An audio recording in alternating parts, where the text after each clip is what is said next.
एक जंगल में एक शियार रहता था। भोजन की तलाश में वो भटकता हुआ एक गांव में पहुंचा।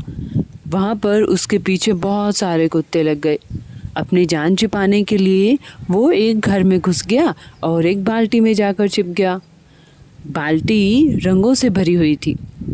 अब उसने देखा कि बाहर के कुत्ते शांत हो गए, तो वो बाल्टी में से निकलकर घर के बाहर निकला। तब उसने देखा कि वो पूरी तरह से नीले रंग में रंग चुका।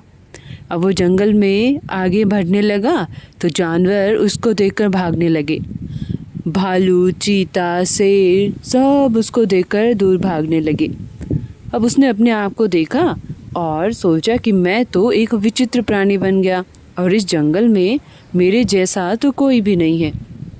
उसने सबको अपने पास बुलाया और कहा कि तुम डरो मत, मुझे तो भगवान ने तुम सबकी रक्षा के लिए भेजा है।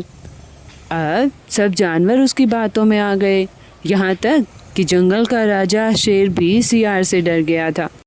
सबने सियार को अपना राजा मान लिया और उसे सबसे ऊंचे आसन पर बिठा दिया।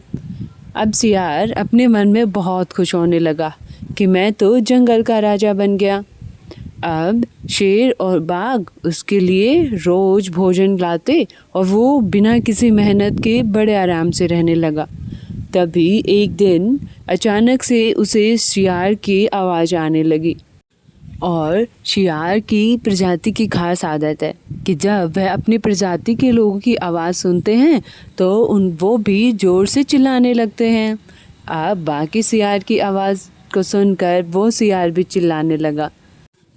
शेर और बाकी जानवरों ने उसकी आवाज़ को पहचान लिया और फिर उन्होंने शियार को पकड़कर मार डाला। इस प्रकार शियार अपनी बुद्धिहीनता के कारण मारा गया।